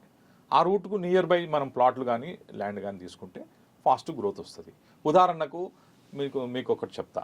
ఇది శంషాబాద్ దగ్గర దాని చందన్వెల్లి అని ఉంది, షాబాద్ రోడ్లో. అది ఒక గత 5-6 సంవత్సరాల క్రితం ఆడ 20 లక్షలకి ఎకరం ఉంది. ఇవాళ 5 కోట్ల ఎకరం అయింది. ఏంది? కేవలం టీఎస్ఐసి వాళ్ళు ఆడ ఒక ఇండస్ట్రియల్ పార్క్ వేశారు. అట్లా మనము చాలా విషయ పరిజ్ఞానం పెంచుకోవాలి. ఏమేమి డెవలప్మెంట్ వస్తుంది, ఎక్కడ ఇండస్ట్రియల్ పార్క్స్ వస్తున్నాయి, ఎందుకు రియల్ ఎస్టేట్ పెరుగుతుంది అనే దానికి కూడా చెప్తాను నేను. ఎక్కడైతే ఉద్యోగ కల్పన ఉంటుందో, ఎక్కడైతే బెటర్ ఇన్ఫ్రాస్ట్రక్చర్ ఉంటుందో, ఉపాధి కల్పన అంటే అక్కడ ప్రొడక్టివిటీ అంటే డబ్బు ఎక్కడ ఉత్పత్తి అవుతుంది, అక్కడ జీతాలు వస్తే వాడు అక్కడ చుట్టుపక్కల హ్యాబిటేషన్ వస్తుంది. హ్యాబిటేషన్ అంటే ఇండ్లు నిర్మాణం చేసుకుని. సో ఈ రెండు ఒకదానికొకటి లింక్ ఉంటుంది. కానీ ఒక రూట్లో అసలు నీకు ఉద్యోగాలు ఉండవు, ఇండస్ట్రీ ఉండదు, అయినా కూడా ఆ రూట్లో 50 కిలోమీటర్లు తీసుకుపోయి ఇక్కడ అది వస్తుంది, అద్భుతం వస్తుంది అని చెప్పి కూడా ప్లాట్లు అమ్ముతారు. సో మనం చాలా జాగ్రత్తగా దగ్గర డిస్టెన్స్ అనేది ఉండాలి. ఏదైనా ఇండస్ట్రియల్ పార్క్ అని ఉండాలా, ఏదన్నా ఇంకోటి ఒక స్కూల్ వాడినంత మాత్రాన, ఒక ఇంజనీరింగ్ కాలేజ్ వాడినంత మాత్రాన ప్లాట్లకు డిమాండ్ రాదు. ఓకే, ముఖ్యంగా ఉపాధి కల్పన చుట్టుపక్కల ఉండాలి. ఇప్పుడు ఒక ఎంప్లాయీ కానీ, ఒక చిరు వ్యాపారి కానీ, ఒక పెద్ద అధికారి కానీ, ఎవరైనా కానీ తనకున్న మిగులు బడ్జెట్లో నుంచి ఒక స్థలం కొనుక్కోవాలనుకుంటాడు. ఇన్వెస్ట్మెంట్ పర్పస్ అయితే, లేకపోతే ఉండటానికి అయితే ఒక అపార్ట్మెంట్ కొనుక్కోవాలనుకుంటాడు. కానీ హైదరాబాద్లో రియల్ ఎస్టేట్ మోసాలు ఉన్నాయి, డబల్ రిజిస్ట్రేషన్లు ఉన్నాయి, అసైన్ ల్యాండ్స్ అని ప్లాట్లు చేసి అమ్ముతున్న వాళ్ళు ఉన్నారు, ప్రభుత్వ భూముల్ని కబ్జా చేసి అమ్ముతున్న వాళ్ళు ఉన్నారు డాక్యుమెంట్ చేసుకొని. ఇన్ని నేపథ్యంలో ఇప్పుడు మీరు గిందాకనే అన్నారు శంషాబాద్లో 6,000 గజం 2006లో అమ్మారు. ఇప్పుడు పోతే అసలు 6,000 గజం లేదు, 6,000 ఫ్లాట్ దొరకదు. ఇవన్నీ జరుగుతూ ఉన్నాయి. నాకు సరైనటువంటి ఒక ఫ్లాట్ కావాలి అంటే నేను ఏమేమి ఎంక్వైరీ చేసుకోవాలి, అసలు ఎట్లా చేసుకునుకోవాలి, నాకు భద్రత ఏం చెప్తాను. దానికి నేనేమంటున్నా అంటే, ఇప్పుడు హెచ్ఎండిఏ లిమిట్స్ ఉంటే హెచ్ఎండిఏ అప్రూవల్ అనేది పక్కా ఉన్నదా లేదా అని హెచ్ఎండిఏ ఆఫీస్కి కూడా కనుక్కోవాలి ఒకటి. తర్వాత డిటీసీపీ అప్రూవ్డ్ ఉందా అనేది డిటీసీపీ ఆఫీస్కి వెళ్ళి, లైక్ మనకి ఇక్కడ రెడ్ హిల్స్లో డిటీసీపీ ఆఫీస్ ఉంటుంది, అక్కడ వీనికి అప్రూవల్ ఉందా లేదా అనేది కనుక్కోవాలి. తర్వాత మన బేసిక్ మనకు కూడా ఒక అవగాహన ఏముండాలంటే ఈయన ఏ సర్వే నెంబర్లో చేస్తున్నాడు, ఎక్కడ చేస్తున్నాడు, ఇది ఏ జోన్లో ఉందనేది మినిమం తెలివి ఉండాలి. చూసుకుంటే తెలుసు ఉన్నది కదా, తెలుసుకోవాలి. దీనికి అన్నిటికీ ఒకటే నేను చెప్పేది ఏంటంటే, ఏదైతే సంస్థ కొత్తగా రోజు పుట్టుకొస్తున్నాయి, ఎక్కడెక్కడికల్లో వస్తారు సంచార దళాలు అంట నేను వాటిని. ఎక్కడనో తీసుకొచ్చి టోకన్కు 4 పైసలు తీసుకొస్తారు, ఎక్కడనో తీసుకొచ్చేసి ఓ సైట్ కట్టేస్తారు, మళ్ళీ పోతారు, మళ్ళీ ఇదేదో చెప్తారు, ఏదో చేసేసి 4 ప్లాట్లు అమ్ముకొని జెండాలు వాతి అమ్ముకొని వెళ్ళిపోతారు. ఇటువంటి సంస్థలు కాకుండా స్థిరంగా లోకల్గా ఇక్కడ ఉన్న వాళ్ళను గత చరిత్ర ఏంది, ఆ సంస్థ యొక్క చరిత్ర ఏంది, క్రెడిబిలిటీ ఏంది అనేది చూసి వాళ్ళు ఎన్ని ప్లాట్లు అమ్మారు, వాళ్ళు అమ్మిన ప్లాట్లు ఇదివరకు ఏమైనా అభివృద్ధి అయినాయా, వాళ్ళు అమ్మిన చోట వెంచరు అంతా క్లియర్ ఉన్నదా అనేది ఒకటి పరిగణలోకి తీసుకోవాల్సి వస్తుంది. అందుకే ఇప్పుడు ఏదైతే ఫ్యూచర్ సిటీలో రాబోతుందో దాన్ని ల్యాండ్ పూలింగ్ తీసుకుంటా అని మన ముఖ్యమంత్రి గారు అన్నారు. దానికి రైతులను కూడా సంసిద్ధం చేయడానికి నేను కూడా రెడీ. మా ఊరు కూడా అందులోనే వస్తుంది. సో అయితే దీనికి ఒకటే నేనేమంటున్నంటే, ప్రాపర్ ఇంటర్నేషనల్ స్టాండర్డ్ తోటి లేఅవుట్ కావాలి. అంటే నామ్స్ ఇంటర్నేషనల్ మనము ఫ్యూచర్ సిటీ నిర్మాణం, ఫ్యూచర్ సిటీ అని లేఅవుట్లు వేసుకుంటూ పోతే కాదు అది. మనం ఇంటర్నేషనల్, మనం ఏదైతే న్యూయార్క్ అనుకుంటున్నాం, సింగపూర్ అనుకుంటున్నాం, దుబాయ్ అనుకుంటున్నాం, ఆ స్థాయిలో నిర్మాణం చేయాలంటే ఏం చేయాలంటే ఆ మాస్టర్ ప్లాన్ ప్రకారంగా లేఅవుట్లన్నీ డెవలప్ కావాలి. ఆ లేఅవుట్ ఒక ఇంటర్నేషనల్ స్టాండర్డు నామ్స్ ప్రకారంగా రోడ్లు, డ్రైనేజు, ఇంటర్నల్ అంటే ఏవి ఆ నామ్స్ ఏమి ఉండాలని మీరు కోరుకుంటారు? చెప్తున్నా, ఆ నామ్స్ ఏమి ఉండాలనేది ఇప్పుడు మీకు అండర్ గ్రౌండ్ ఎలక్ట్రిసిటీ ఉండాలా, అసలు పైన కనబడదు, చాలా అగ్లీ ఉంటుంది. ఇప్పుడు ఉదాహరణ మీకు ఫ్యాబ్ సిటీ చుట్టుపక్కల 150 ఎకరాల లేఅవుట్ 2008లో చేశారు, ఇంకా మొత్తం అండర్ గ్రౌండ్ ఇచ్చారు. అంత అండర్ గ్రౌండ్, ఓన్లీ మీకు స్ట్రీట్ లైట్సే కనిపిస్తాయి బయటికి. సో ఇప్పుడు మీరు ఏ అభివృద్ధి చెందిన నగరాలు ఎక్కడ కూడా బయట రోడ్ల మీద వైర్లు కనపడవు. సో అట్లా మినిమం బేసిక్ ఏంటంటే అండర్ గ్రౌండ్ ఎలక్ట్రిసిటీ ఉండాలి, డ్రైనేజ్ సిస్టమ్ కూడా ఒక 100 సంవత్సరాలకు సరిపడా ప్లానింగ్ ఉండాలి. ఇప్పటికీ మీకు ఓల్డ్ సిటీలో వెళ్తే మీకు నైజాం 100 సంవత్సరాల కింద ఇచ్చిన డ్రైనేజ్ సిస్టమ్ అట్లే ఉంది. సో అట్లా మనం ఫ్యూచర్ను దృష్టిలో పెట్టుకొని అంటే వరదలు వచ్చినా కూడా 30 సెంటీమీటర్లు వర్షం వచ్చినా కూడా నీళ్లు రోడ్ల మీద నిలవకుండా అట్లా డ్రైన్ వాటర్ ఫెసిలిటీ, తర్వాత ప్రాపర్ డ్రైనేజు, ప్రాపర్ ఎస్టీపీలు, వీటన్నిటిని దృష్టిలో పెట్టుకొని కాస్ట్ కొంచెం పెరిగేసి నేను నా అనుభవంతో నేను చెప్తున్నా, ప్రభుత్వము డెవలప్ చేయకూడదు, ఇది ప్రభుత్వము మానిటరింగ్ చేస్తుండాలా, ప్రైవేట్ ఇన్ఫ్రాస్ట్రక్చర్ కంపెనీలకు ఇవ్వాలని నేను కోరుకుంటున్నాను. ఎందుకంటే ఒక ఉదాహరణ చెప్తా, లేమూరు గ్రామంలో 6 సంవత్సరాలు అవుతుంది, ఒక 87 ఎకరాలు గవర్నమెంట్ హెచ్ఎండే ల్యాండ్ పూలింగ్ కింద తీసుకున్నది. ఇప్పటి వరకు రైతులు అమ్ముకోనికే వానికి రిజిస్ట్రేషన్ చేస్తలేరు, అందులో ఇన్ఫ్రాస్ట్రక్చర్ పూర్తి కాలేదు, కరెంటు ఇవ్వలేదు. 6 సంవత్సరాలు ఒక 100 ఎకరాలకే పడితే మనము ఈ 1,00,000 ఎకరాలు 50,000 ఎకరాలు ఎన్నడూ చేస్తాం మనము? ఇవన్నీ అయ్యే పని కాదు. గవర్నమెంట్ మీద నమ్మకం లేదు. ఫస్ట్ మీరు అంటారు ప్లాట్లు వీడు అమ్మితే కొనొచ్చావా అని, ప్రభుత్వం మీదనే నమ్మకం లేకుండా పోయింది. అంటే తాబేలు కాడ చిన్న నడుస్తుంది చాలా. అసలు ఎవరు కూడా చరిత్రలో ఎవరు కూడా 6 సంవత్సరాలకు లేఅవుట్ ఇచ్చిన సందర్భంలో రైతులు ఇరుక్కుపోయాడు. హెచ్ఎండి దాంట్లో గ్రేట్ అనమాట, గ్రేట్. దాంట్లో చాలా గొప్ప సర్టిఫికెట్ ఇవ్వచ్చు వీళ్ళు. ఇప్పుడు ఇటువంటి సందర్భంలో ల్యాండ్ పూలింగ్ ఏమనిపోతే మీకు ఎట్లా ఇస్తారు, ఏ విధంగా నమ్మిస్తారు, క్రెడిబిలిటీ ఎక్కడ ఉంది? నేనేమంటున్నా, అందుకని నేను నా ఒక సలహా, ఇది అందరు పెద్దలు కూడా గమనించాలి. ఏమంటున్నా అంటే, ఇండియాలో ఉన్న ఇన్ఫ్రాస్ట్రక్చర్ కంపెనీలు అందరినీ పిలవండి, వానికి ఒక 500 ఎకరాలు క్లస్టర్ అప్పచెప్పండి, అట్లా అందరికి అప్పచెప్పండి. రైతులకు ఇచ్చే రేషియో రైతులకు ఇవ్వండి. 1200 గజాలు నేను ఒక సూచన చేస్తున్నా, 1200-1300 గజాల వరకు రైతులకు ఇవ్వండి ఎకరానికి. అతనికి డెవలపర్కి 700 గజాలు ఇవ్వండి, ఇంకో 700-800 మిగులుతుంది. అది మీరు గవర్నమెంట్ సంస్థ తీసుకోవాలి. ఎందుకంటే ఇదాన్ని మానిటరింగ్ చేస్తుంది, చాలా పనులు ఉంటాయి, దానికి వ్యవస్థ నిర్మాణం కోసం చేస్తుంది. అప్పుడు ఇది సక్సెస్ అవుతుంది. అంతేగాని ప్రభుత్వం ఫండ్స్ తీసుకురావాలి, విదేశాల నుంచి అప్పులు తీసుకురావాలి, ఇవన్నీ రూపాయి ఖర్చు లేకుండా అసలు వెంచర్ డెవలప్ కావాలి అవుతుంది. ఈ విధంగా అయితే అవుతుంది. అంటే ఎకరానికి 4,840 గజాలు. గజాలలో ఒక్క నిమిషం 4,840 గజాలు. నెట్ ఏరియా 2700 వస్తుంది. Net area 2700. 2700 1,200 రైతుకి ఇవ్వాలి, 700 డెవలపర్కి ఇవ్వాలి, 700 డెవలపర్కి 19 పోతే ఇంకా 700 ఉంటుంది. అది government HMD future city development authority తీసుకోవాలి. అథారిటీ తీసుకోవాలి. అది హెచ్ఎండి చేస్తే హెచ్ఎండి ఎవరు చేస్తే వాళ్ళు తీసుకోవాలి. అంటే గవర్నమెంట్ అంటే 700 గవర్నమెంట్ ఎందుకు తీసుకుంటుంది అని క్వశ్చన్ వస్తుంది. ఎందుకంటే వాళ్ళు నీళ్లు తెస్తారు, ఎలక్ట్రిసిటీ ఇస్తారు, ఇవన్నీ ఇస్తారు, రోడ్లు వేస్తారు. రోడ్లు వేసేది అంతా వీళ్ళు చూస్తారు. ఎవరు డెవలపర్ చేస్తారు. రోడ్లు, ఎలక్ట్రిసిటీ అంతా ఖర్చు అంతా వాళ్ళదే. అంటే మేజర్ ఎలక్ట్రిసిటీ తీసుకొస్తారు. అంటే పెద్ద పెద్ద బల్క్ లైన్లు తీసుకొస్తారు. తర్వాత నీళ్ళు అంటే ఇప్పుడు నది, ఇప్పుడు మీకు ఫ్యూచర్ సిటీకి కృష్ణా వాటర్ అదృష్టం ఏం చెప్పనా, ఫ్యూచర్ సిటీకి సాగర్ నుంచి 3 పైప్ లైన్లు వస్తున్నాయి. అవును. అయితే గోదావరి జలాలను కనుక మనం కాళేశ్వరం జలాలను, గోదావరి జలాలను తీసుకొస్తున్నాం ఏదైతే ఉందో, అది మలన సాగర్ నుంచా లేకపోతే అది ఇంకోటి కొండపోచమ్మ సాగర్ నుంచా హైదరాబాద్కు తీసుకొచ్చి గండిపేటు, హిమాయత్ సాగర్ ఎప్పుడు రన్నింగ్ ఉండాలి. నీళ్లుంటే ఏమైందంటే కృష్ణా వాటర్ మీద లోడ్ తగ్గిపోతుంది. ఇమీడియట్గా కృష్ణా వాటర్ ఒక పైప్ లైన్ మొత్తం ఫ్యూచర్ సిటీకి డైవర్ట్ చేసుకోవచ్చు. భవిష్యత్తులో 2 లైన్లు కూడా చేసుకోవచ్చు. తర్వాత ఇంకోటి పాలమూరు ఎత్తిపోతలో భాగంగా కూడా ఫ్యూచర్ సిటీ ఏదైతే ఉన్న గ్రామాలు మొత్తం పాలమూరు ఎత్తిపోతలో భాగంగా నీటిపారుదల కింద ఉన్నటువంటి విలేజ్లు. నాకు తెలుసు, నాకు చీఫ్ ఇంజనీర్ నా మిత్రుడు ఉండింది, నాకు టోటల్ ప్లాన్ తెలుసు నాకు. అయితే ఏమంటున్నంటే తొందరలోనే ఏదైతే మన పాలమూరు ఎత్తిపోతల పథకం పూర్తి చేసి ఆ నీళ్ళను కూడా తీసుకొస్తే ఏమైందంటే ఫాస్ట్ డెవలప్ అవుతుంది. హైదరాబాద్ మీద లోడు తగ్గుతుంది. ఇప్పుడు హైదరాబాద్లో 3 సెంటీమీటర్ల హైటెక్ సిటీలో వర్షం పడితే ముఖ్యమంత్రి రేవంత్ రెడ్డి గారు మాత్రం పైసా ఖర్చు పెట్టకుండా డబ్బులు ఇచ్చేమారని చెప్తున్నారు. చాలా అదే చెప్తున్నా నేను ఒకటే నేను ఇచ్చే సలహా ఏంటంటే ఎకానమీని పరిగెత్తించాలంటే నేను ఇందాక విశ్లేషించినటువంటి ఏదైతే కొన్ని పాయింట్స్ ఉన్నాయో, హైదరాబాద్లో ఇమీడియట్గా జియో నెంబర్ 86 రద్దు చేయాలి, టైట్ చేయాలి, ఇష్టం వచ్చినట్టు సందులలో ఇళ్ళు కట్టకుండా చేయాలి. ఎప్పుడైతే చేస్తావో అప్పుడు బయటికి డిమాండ్ వస్తుంది. డిమాండ్ వచ్చినప్పుడు ఆ డిమాండ్ కూడా నువ్వు ఇంటర్నేషనల్ స్టాండర్డ్ చేస్తే పరిగెత్తుకొని వస్తాడు.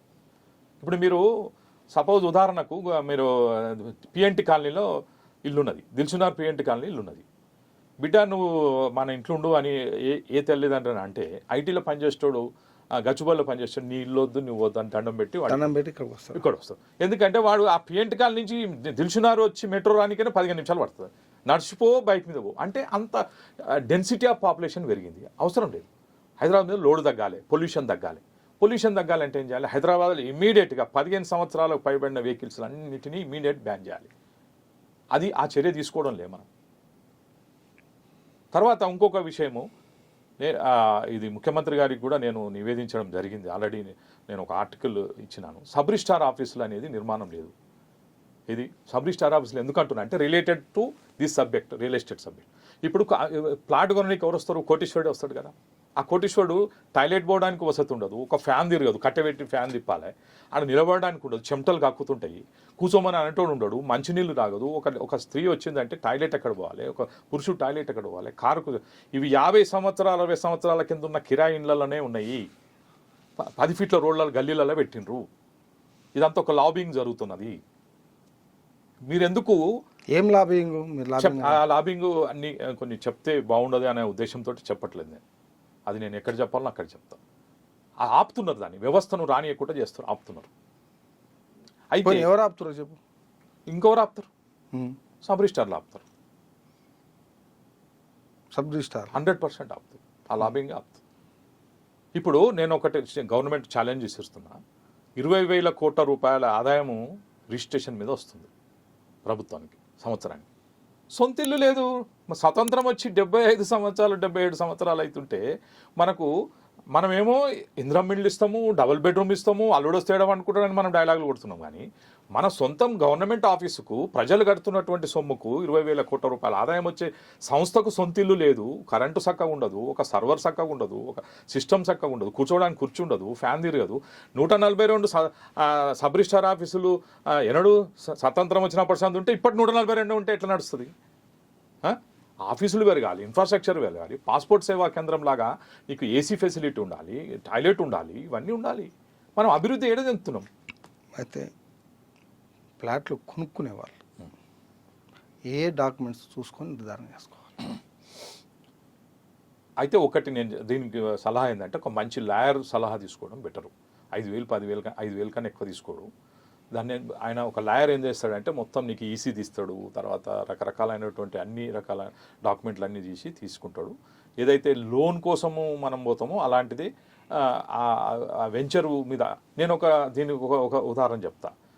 ఆ మధ్యలో హెచ్ఎండి లిమిట్స్లో కర్తాలు వెళ్తుంటే ఆ దాసర్లపల్లి గేటు దగ్గర రైట్ సైడ్ ఒక అతను డిటీసీపీ లేఅవుట్ అని మంచిగా డిటీసీపీ నెంబర్ వేసి లేఅవుట్ వేసి, నేను అప్పుడు ఉన్నటువంటి విజిలెన్స్ అధికారికి కంప్లైంట్ ఇస్తే తాను ఒక ఎస్ఐని పంపిస్తే నేను కూడా వెళ్ళి చూసిన అంతా చేసిండు. మళ్ళీ వాళ్ళు ఏం చేసిర్రో ఏందో తెలియదు, కానీ మొత్తం మీద అది నాకున్న పరిజ్ఞానంతో నాకున్న నాలెడ్జ్ తోటి హెచ్ఎండిఏ లిమిట్ అది 100కి 100 రూపాయలు.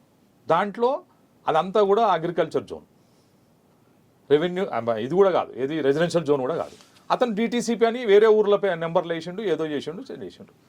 నేను అది కంప్లైంట్ ఇచ్చిన, అది ఆగిపోయింది ఇలాంటికి. అంటే ఇట్లా ఇచ్చేవాళ్ళు కూడా లేరు, మోసం చేసే వాళ్ళు ఎక్కువ ఉంటారు రియల్ ఎస్టేట్లో. మీరు పరిశీలించాల్సింది ఏమేమి పరిశీలించాలి, ఏమేమి డాక్యుమెంట్స్? టైటిల్ అసలు ఇప్పుడు ఈ సర్వే నెంబర్ ఈడుందా, ఆ సర్వే నెంబరు ఏ జోన్లో ఉంది, ఇప్పుడు హెచ్ఎండి లిమిట్లో నువ్వు ప్లాట్ తీసుకుంటావు. ఇంకొకటి కూడా చెప్తా ఉదాహరణ. ఇక మీకు మన ఇబ్రాహీంపట్నం దగ్గర అదేది ఒక ఊరు కాగజ్ఘట్ అని ఉంటుంది. ఆ ఊరిలో ఒక పెద్ద మనిషి లేఅవుట్ వేసిండు, ఇప్పటికి కూడా జోరుగా క్లబ్ హౌస్ కట్టిండు, అంతా కట్టిండు. అది ఏంది డిటీసీపీ లేఅవుట్ అని వచ్చింది. ఆ DTCP layout HMD limited DTCP ఎట్లా వస్తుందని నాకు ఇమీడియట్గా స్ట్రైక్ అయింది. అందరు కలిసి కొందామని ఒక మిత్రులు అంతా కలిసి పోయిండ్రు, ఆడ క్లబ్ హౌస్లో పార్టీ ఇచ్చిండ్రు, అని మందు పోసిండ్రు. ఇదే చెప్తున్నా కదా, మందు పోసిండా, మటన్ పెట్టిండా, ఇవన్నీ పెట్టిండా అనేది చూస్తున్నారు తప్పించి అసలు ఏంది వీడు నాకు ఎరేస్తున్నాడు అనేది ఎవ్వరు చూస్తలేరు. అది గమనించాలి ఫస్ట్.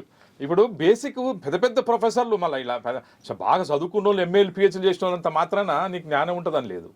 అయితే ఇదంతా ఏంటంటే కషాయానికి మేక గొర్రె ఇదైనట్టు ఇది కూడా అట్లనే అవుతుంది. అయితే తీరా ఆ కంప్లైంట్ ఇచ్చిన నేను ఎక్కడ డిటీసీపీ ఆఫీస్లో కంప్లైంట్ ఇచ్చిన, ఇట్లా డిటీసీపీ లేఅవుట్ హెచ్ఎండీలో వచ్చిందని. అందరూ నీళ్ళు నములుతా ఉన్నారు, ఎవరు తినేది వాళ్ళు తిన్నారు, ఇచ్చేది ఇచ్చిర్రు. దాని మీద ఏం చర్య తీసుకురో తెలియదు, భగవంతుని కరెక్ట్. ఏం చేయాలి చెప్పండి?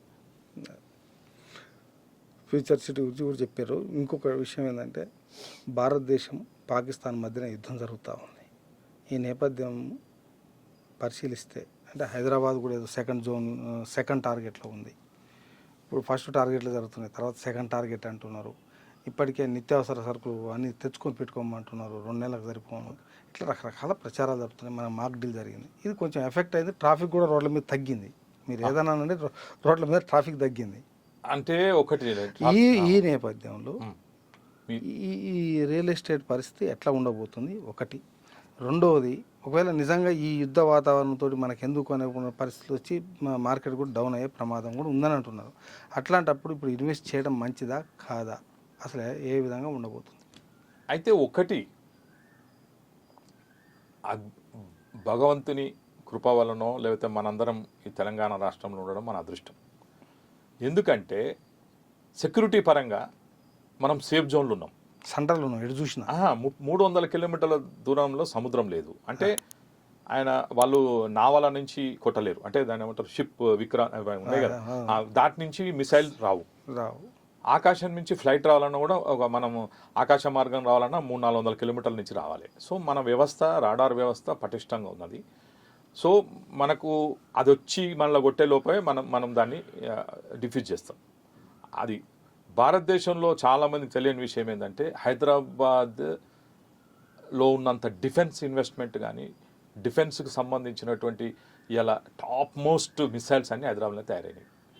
సో ఆ వ్యవస్థను కాపాడుకోవడానికి మన డిఫెన్స్లోనే వ్యవస్థ ఉంది. ఎప్పుడైతే రాడార్లకు వస్తుందో మన ఇక్కడ హైదరాబాద్ నుంచే మిసైల్ వేస్తాయి, నాకు తెలిసినంత వరకు అవి లేస్తాయి. హైదరాబాద్ ఎప్పుడు సేఫ్ జోన్, నువ్వు ఈ రోజు ఇప్పుడు రాజస్థాన్ జైస్మాల్ అని అంటారు, జమ్మూ కాశ్మీర్ అంటారు, వాళ్ళంతా ఇట్లా క్షణముఖ యుగంగా గడుపుతున్నారు. కానీ మన హైదరాబాద్ నిశ్చింతగా ఉండొచ్చు. మనం ఒకటి ఇన్వెస్ట్మెంట్ ఏంటంటే అంటే పరిగెత్తి ఏదో చేయాల్సిన అవసరం లేదు. ఉంటే బ్యాంకులు ఉంటాయి, బ్యాంక్ కూడా 7% ఇస్తుంది కదా ఎఫ్డీ పెట్టుకుంటే. నీకు రెంట్కి ఇస్తే ఏమొస్తుంది, పావుల వడ్డీ వస్తుంది. ఇప్పుడు ఫ్లాట్ కొన్నావు, నీకు అవసరం లేని ఫ్లాట్ కొన్నావు, అది రెంట్కి ఇస్తే ఏమొస్తుంది, పావుల వడ్డీ వస్తుంది. తర్వాత వాల్యూ పెరుగుతుంది. ఏం పెరిగినాయి చెప్తా, దాన్ని కూడా చెప్తాను నేను. ఫ్లాట్ వాల్యూ కొనొచ్చా కొనకూడదు? ఇప్పుడు ప్రస్తుత పరిస్థితుల్లో ఫ్లాట్లు కొనమని నేను చెప్పా. ఫ్లాట్లు కాదు సార్, ప్లాట్లు నేను అదే చెప్తున్నా కదా. ఇన్వెస్ట్మెంట్ అన్ని పైసలు ఉన్నాయి, నేను ఎక్కడో అక్కడ పార్కింగ్ చేయాలి. ఇన్వెస్ట్ చేయవచ్చా లేదా? ఇన్వెస్ట్మెంట్ కూడా చాలా ఆలోచించాలి. ఇప్పుడు చెప్తా, ఇప్పుడు ఎందుకు ఫ్యూచర్ సిటీ అవుతుందని కూడా అడగండి మీరు కోసం. ఎందుకు ఫ్యూచర్ సిటీనే పెట్టమంటున్నావు నువ్వు? అంటే నీ ఊరు ఉన్నందుక లేకపోతే నీకున్నందుక అని అడగొచ్చు మీరు. దానికి నేను చెప్తా, ఫ్యూచర్ సిటీ ఎందుకు అంటున్నంటే, ఎయిర్పోర్ట్, ఇంటర్నేషనల్ ఎయిర్పోర్ట్ అనేది ఇంకో దిక్కు రాదు, రమ్మంటే రాదు. ఇంటర్నేషనల్ ఎయిర్పోర్టు ఓఆర్ఆర్ మీద ఉంది, దగ్గర ఉంది. ఓఆర్ఆర్ జంక్షన్ నుంచి అటు ఆంధ్రాకి వెళ్ళినా కూడా దగ్గర, అంటే 1 అవర్ తగ్గుతుంది. కుక్కట్పల్లి ఉన్నోడు మనం అక్కడ ఆంధ్ర పోవాలంటే ఒక 1 అవర్ తగ్గుతుంది తుక్కుగూడ నుంచి పోతే. ప్లస్ ఇంకోటి, ఇటు రాయలసీమలో కూడా రాబోయే రోజుల్లో శ్రీశైలం రోడ్డుకు కొల్లాపూర్ దగ్గర కృష్ణానది మీద ఒక ఫ్లైఓవర్ వేస్తున్నారు. ఆ ఫ్లైఓవర్ కంప్లీట్ అయ్యే వరకు ఇది మన రోడ్డు రవాణా శాఖ మంత్రి కోమటిరెడ్డి వెంకటరెడ్డి గారు కూడా ఓ విన్నపము, వెంటనే మీ కేంద్ర ప్రభుత్వాన్ని విన్నవించుకోండి. ఏదైతే శ్రీశైలం రోడ్ను ఇప్పుడు చాలా మొన్ననే ఒక పెద్ద బస్సు యాక్సిడెంట్ అయింది, ఆర్టీసీ బస్సు. అది చాలా మనకు ఓవర్టేక్ చేయడానికి 20 కిలోమీటర్లు పోయినా నీకు అసలు చేయలేని పరిస్థితి. దీన్ని వెంటనే 6 లైన్గా చేయాలి. ఎందుకంటే రాబోయే రోజుల్లో చెన్నైకి కానీ తిరుపతికి కానీ లేదా నెల్లూరు ఈ ఏరియాకు 90 కిలోమీటర్లు షార్ట్ కట్ కాబోతుంది కొల్లాపూర్ ఫ్లైఓవర్ కంప్లీట్ అయ్యేసరికి. అదొక 2-2.5 సంవత్సరాల్లో పట్టుతుంది. ఈ లోపల రోడ్డు కూడా రెడీ కావాలి కదా. అయినప్పుడు ఏమవుతుందంటే చెన్నై ట్రాఫిక్ అంతా, తిరుపతి పోయే జనాలంతా కూడా ఈ మన శ్రీశైలం రోడే పోతారు. పోతే 2 గంటల జర్నీ తగ్గుతుంది, 90 కిలోమీటర్లు ట్రావెల్ తగ్గుతుంది, అంటే మన ఎక్స్పెండిచర్ తగ్గుతుంది. సో దానివల్ల ఈ రోడ్డును డెవలప్ అంటే మీరు ఇటు రాయలసీమ పోవచ్చు, చెన్నై సైడ్ పోవచ్చు, ఇటు బెంగళూరు సైడ్ కూడా దగ్గరనే పక్కకే, ఇటు ఆంధ్ర పోవచ్చు. ఇది ఎయిర్పోర్ట్ దగ్గర, ముఖ్యంగా ఎయిర్పోర్ట్ దగ్గర. రాబోయే రోజులు ఇప్పుడు ఒకప్పుడు అసలు ఎయిర్పోర్టు చూడని వాళ్ళు చాలా మంది ఉన్నారు. ఇప్పుడు ప్రతి ఒక్కరు కూడా అందరు భూములు, ఇప్పుడు మీరు రంగారెడ్డి జిల్లాలో ప్రతి ఒక్కరు కొట్టించోళ్ళే. మీరు మా దగ్గర పనిచేసిన జీతగాళ్ళందరూ, అంటే ఒకప్పుడు వ్యవసాయం చేసిన జీతాలందరూ కూడా ఎకరాలు 3 ఎకరాలు 4 ఎకరాలు ఉంది, వాళ్ళందరూ ఇప్పుడు 5-6 కోట్లు 7 కోట్లు ఉన్నారు. సో మీరు పేదరికం అని అనడం అయితే నేను ఒప్పుకోను. కష్టపడితే పేదరికం పోతుందండి. అది చిన్నప్పుడే అవును వచ్చిన 200 పేదరికం గురించి మాట్లాడలేదు. రంగారెడ్డి జిల్లా దేశవ్యాప్తంగా బలమైందే, కానీ ఇప్పుడున్నటువంటి పరిస్థితుల్లో హైదరాబాద్లో ఇన్వెస్ట్ చేయొచ్చా చేయకూడదా? ఈ యుద్ధ వాతావరణంకు భయపడాల్సిన పని లేదు. హైదరాబాద్కు నష్టం జరగదు. ఇంకా ఆఫ్టర్ యుద్ధం పూర్తయిపోయిన తర్వాత హైదరాబాద్ ఇంకా ఎక్కడ లేని డిమాండ్ వస్తుంది. మీరు నేనేమంటున్నా, ఈ టైం కొనుక్కోవడం మంచిదంట. కొనుక్కోవడము, వ్యవసాయం పొలం కొనుక్కోండి. ఇప్పుడున్న ఫ్యూచర్ సిటీలో భాగంగా ఎందుకు కొనుక్కోమంటున్నా అంటే, రాబోయే రోజుల్లో అద్భుతమైన ఒక నగరం నిర్మాణం కాబోతున్నది.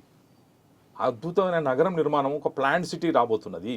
అంటే వరల్డ్ క్లాస్ సిటీ రాబోతున్నది. కనుక ఫ్యూచర్ సిటీలో వెళ్ళి మీరు ఎకరం అన్నా ఇప్పుడు ఇమీడియట్ అంటే ఎకరం లెక్కన తీసుకోవచ్చు.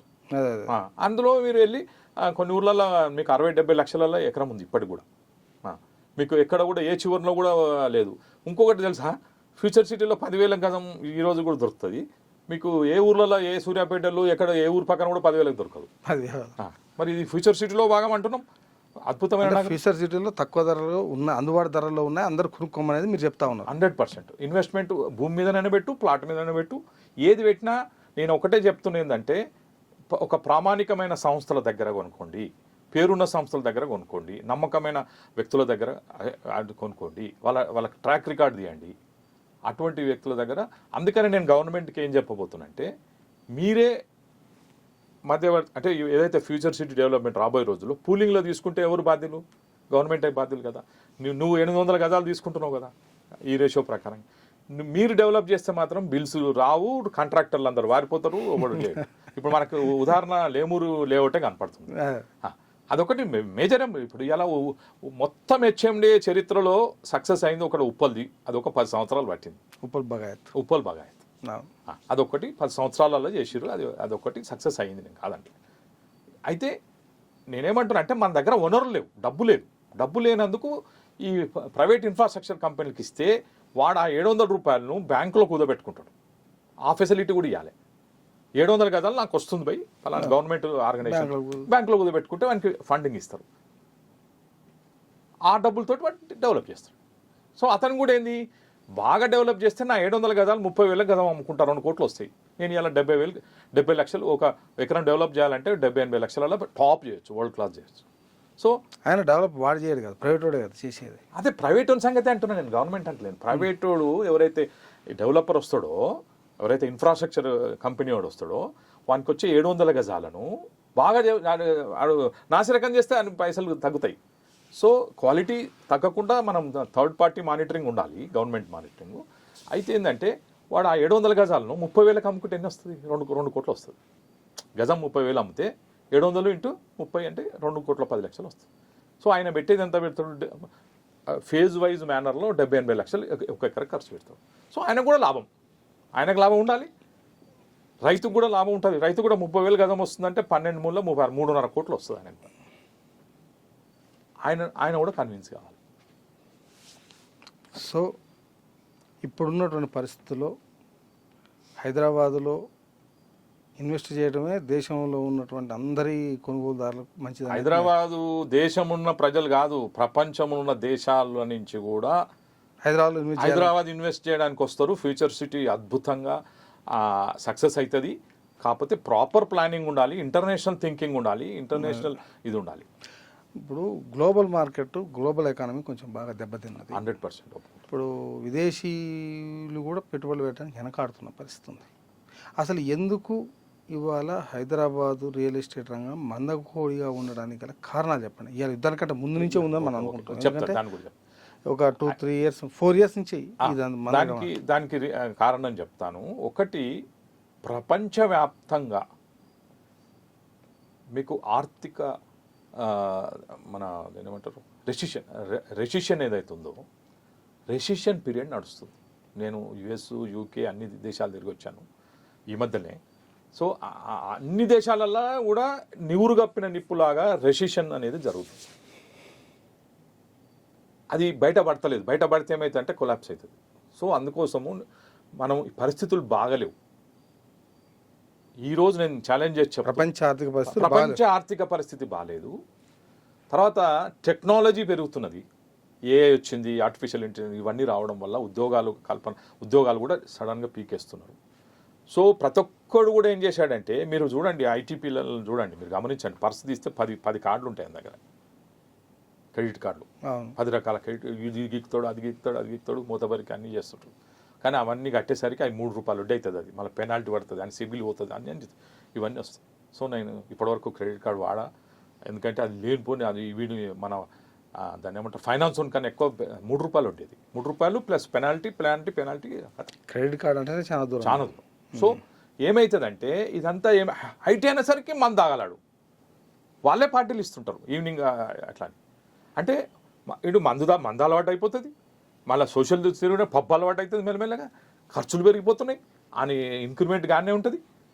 పిల్లల ఖర్చులు మనం పెద్ద స్కూళ్ళలో చదివించాలి, ఆశలు ఎక్కువ, ఇవన్నీ ఉండడం వల్ల దెబ్బతింటారు. కనుక ఇప్పుడు మీరు అనేదానికి ఏంటంటే, ఇదొక హైదరాబాదే ఏదో రియల్ ఎస్టేట్ స్టక్ అయిందని అనుకోవద్దు. కన్స్ట్రక్షన్లో స్టక్ అయిన మాట వాస్తవం, ఓవర్ ప్రొడక్షన్ వల్ల. ఇది ఇందాక చెప్పిన టమాటాలు ఎట్లా ఓవర్ ప్రొడక్షన్ అయిందో, ఇది కూడా అంతే ఓవర్ ప్రొడక్షన్ అయింది. ఇంకో 3-4 సంవత్సరాల దాకా కొత్త కట్టకున్నా కూడా ఇదే సరిపోతుంది. అది ఎన్నంటే కొనుక్కునేది కాదు. ఇది నువ్వు 10 ప్లాట్లైనా కొనుక్కోవచ్చు, అంటే ఫ్లాట్లు కొనొద్దు వాస్తవాన్ని. నేను ఒకటి అబ్జర్వ్ చేస్తున్నా, 2019లో ఒక దగ్గర ప్లాట్ కొన్నాం. ప్లాట్ ఏమో 5 అంతలు అయింది, ఈ ఫ్లాట్ ఏమో 20% పెరిగింది. ఫ్లాట్ 20%, ఓన్లీ 20% అయిపోయింది. అంటే ఎప్పుడే కానీ ఓపెన్ స్థలం ఎక్కువ పెరుగుతుంది, వ్యవసాయ పొలం కూడా పెరుగుతుంది. ఇంకోటి, ఇప్పుడు కొన్ని ఊర్లలో, ఇప్పుడు మీకు ఇక్కడ శ్రీశైలం రోడ్లో మీరు వెళ్తే కర్తాల్లో 3 కోట్లు 4 కోట్లు అంటారు. నీకు దానికన్నా తక్కువ దూరంలో సగం ధరకు ఉన్నాయి, అది మీకు తెలియదు. ఎంతసేపు కర్తాలని పోతారు. కర్తాలు ఏముంటుంది?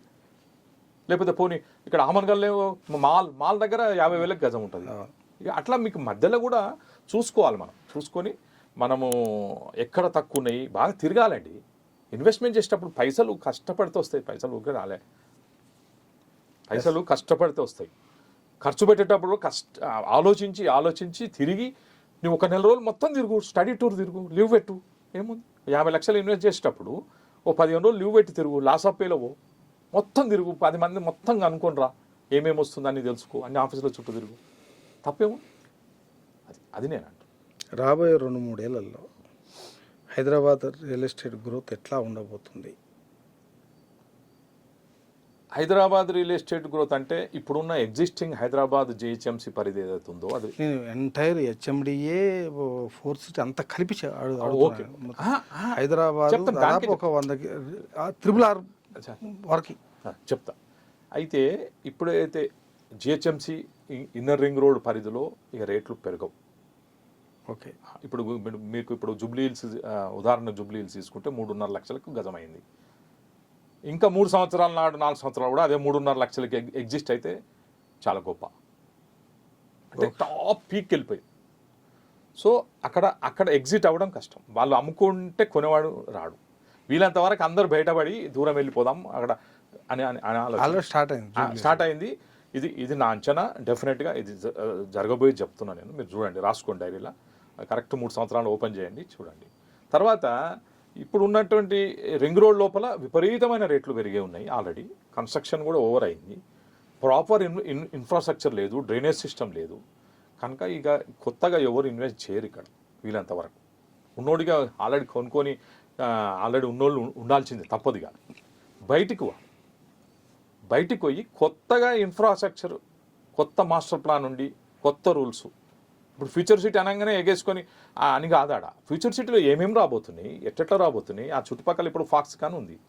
ఇప్పుడు మీకు కొంగరకాలం దగ్గర ఫాక్స్కాన్ 50,000 ఉద్యోగాలు. రేవంత్ రెడ్డి గారి యొక్క దూరదృష్టికి అప్రిషియేట్ చేయాలి వాస్తవానికి. ఎందుకంటే ఆయన రియల్ ఎస్టేట్ బ్యాక్గ్రౌండ్ నుంచి వచ్చారు కనుక ఆయనకు చాలా ఐ అప్రిషియేట్ హిమ్.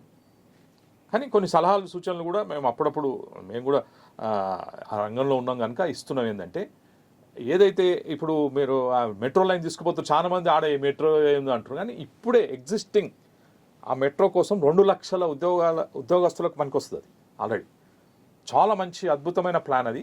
అందులో కూడా మీకు ఎయిర్పోర్ట్ నుంచి పెదగోల్కొండకు వస్తుంది, పెదగోల్కొండ నుంచి రింగ్ రోడ్ ఎంబడి నీకు వండర్లాకి వస్తుంది, వండర్లా నుంచి మీర్ఖాన్పేట వరకు అవుతుంది.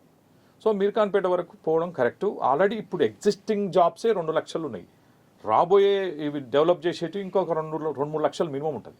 సో ఆ మెట్రో స్టేషన్ కంప్లీట్ అయ్యేసరికి 5 లక్షల ఉద్యోగాలు అవుతాయి. కనుక అద్భుతమైన ఆలోచన అది. అసలు హైదరాబాదును ఎవ్వరు పట్టుకుంటే కూడా ఆగదు. నేను రీసెంట్గా ఢిల్లీ కూడా వెళ్ళాను, రియల్ ఎస్టేట్ ఒక కాంక్లేవ్కు. అక్కడ గురుగాంలో 2 లక్షలు 3 లక్షలు గజమాట. సో మరి ఇప్పుడు మనకు అక్కడ 10,000 20,000 నుంచే స్టార్ట్ అవుతుంది కదా ఫ్యూచర్ సిటీలో.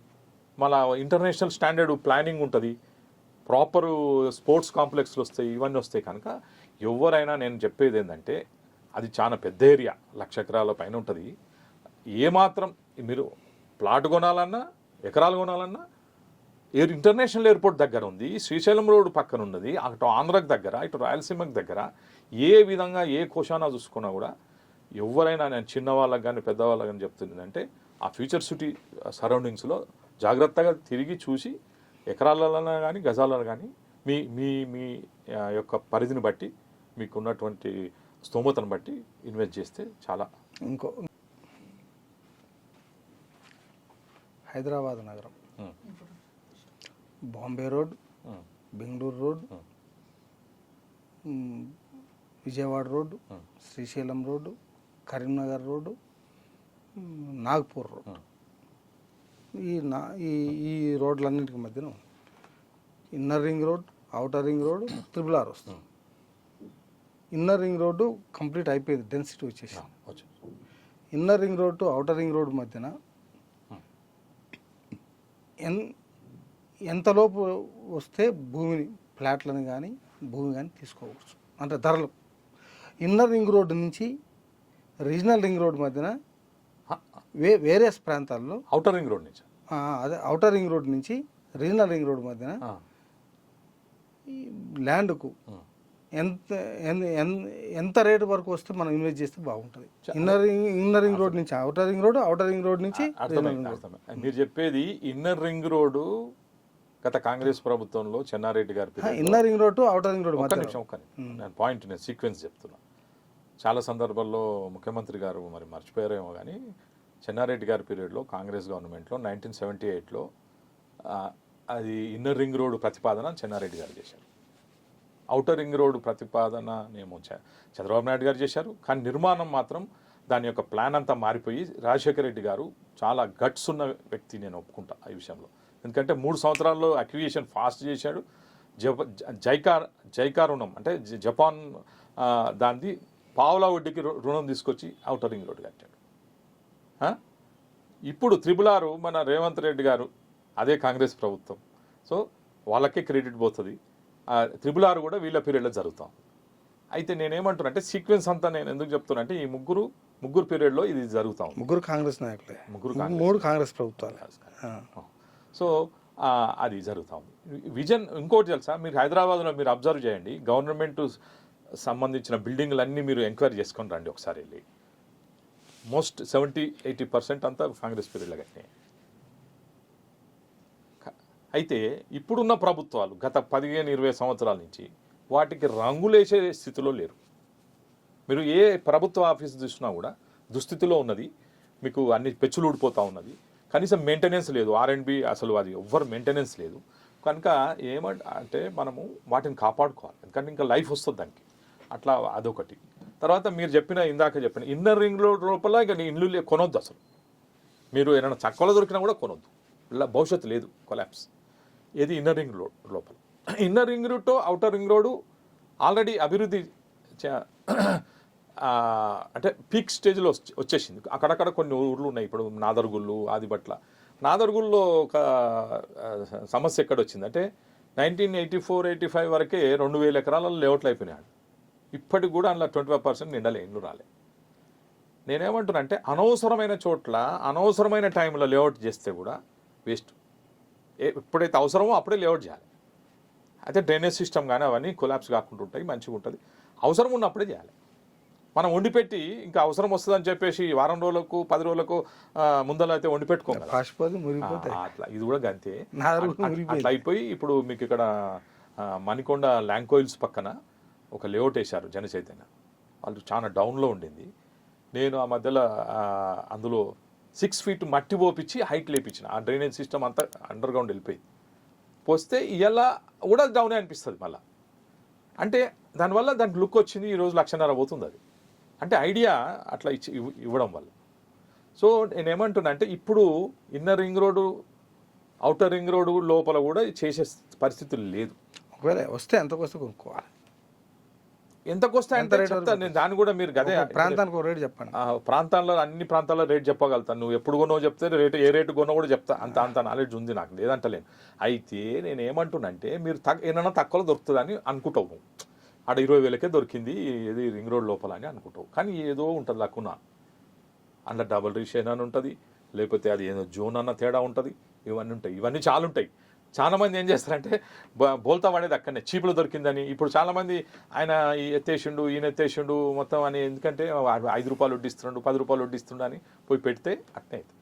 ఇది కూడా అంతే, ప్లాట్ కూడా అన్ని. అందుకనే అన్ని ప్రమాణాలు గవర్నమెంట్ ఇప్పటివరకు కూడా చర్యలు తీసుకోలేదు. దానికి ఒక పటిష్టమైన వ్యవస్థ రెరా అనేది చేశారు. అంటే ఇప్పుడు రెరా అనేది ఏంటంటే నీకు రెరా రిజిస్ట్రేషన్ అయినాయి అమ్మాలనేది, యాడ్ కూడా రెరా రిజిస్టర్డ్ అయినదే యాడ్ ఇవ్వడానికి ఇది ఉంటుంది. మిగతా వాళ్ళు యాడ్ ఇవ్వడానికి లేదు. సో కనుక ఏంటంటే ఇప్పుడు భవిష్యత్తులో ఇన్వెస్ట్మెంట్ మాత్రము మీరు పాత లేఅవుట్లు మీరు రింగ్ రోడ్ లోపల చేయనివద్దని నేను అంటున్నాను. ఎందుకంటే ఇన్ఫ్రాస్ట్రక్చర్ లేదు, చేయలేరు గవర్నమెంట్. పాత గవర్నమెంట్ ఏమన్నది 30,000 కోట్లు ఇస్తే మొత్తం హైదరాబాద్ డ్రైనేజ్ వ్యవస్థ మారుస్తాయి. ఎవడియాలి 30,000 కోట్లు? ఎవడియాలి? ఎన్నడవుతుంది కాదు అది. ఇదే వరదలు వస్తాయి, ఇదే రోడ్ల మీద నీళ్ళు అవుతాయి, అవి అయితే. కనుక కొత్త నగరంలో అయితే ఫాస్ట్ గ్రోత్ ఉంటుంది, అక్కడ మంచి అభివృద్ధి వస్తుంది. మీరు పెట్టిన రూపాయికి మంచి ఇదవుతుంది అనేది నా సలహా. థ్యాంక్ యూ అండి. మొత్తం హైదరాబాదులో ఫ్యూచర్ సిటీలోనే ఎక్కువ డెవలప్మెంట్కి అవకాశం ఉంది. అవుటర్ రింగ్ రోడ్ నుంచి రింగ్ రోడ్ మధ్యన పెట్టుబడులు పెట్టండి, లాభపడతారనే విషయాలు చెప్తా ఉన్నారు. భూములు కొనేటప్పుడు కూడా మేజర్ వెంచర్స్ని చూసుకొని వాటి ట్రాక్ రికార్డు, భూములు, ల్యాండ్ రికార్డ్స్ అవన్నీ కూడా లీగల్ చూసుకొని ఒపీనియన్ తీసుకోవాలి. లీగల్ ఒపీనియన్ తీసుకుని కొనుక్కోవాలని చెప్తా ఉన్నారు. థ్యాంక్ యూ అండి. ఇన్వెస్టర్లకు మంచి సూచనలు ఇచ్చారు. ధన్యవాదాలు. నమస్తే అండి. ఓకే రావు సార్, నువ్వు అటు ఇటు అటు మొత్తం ఫీచర్స్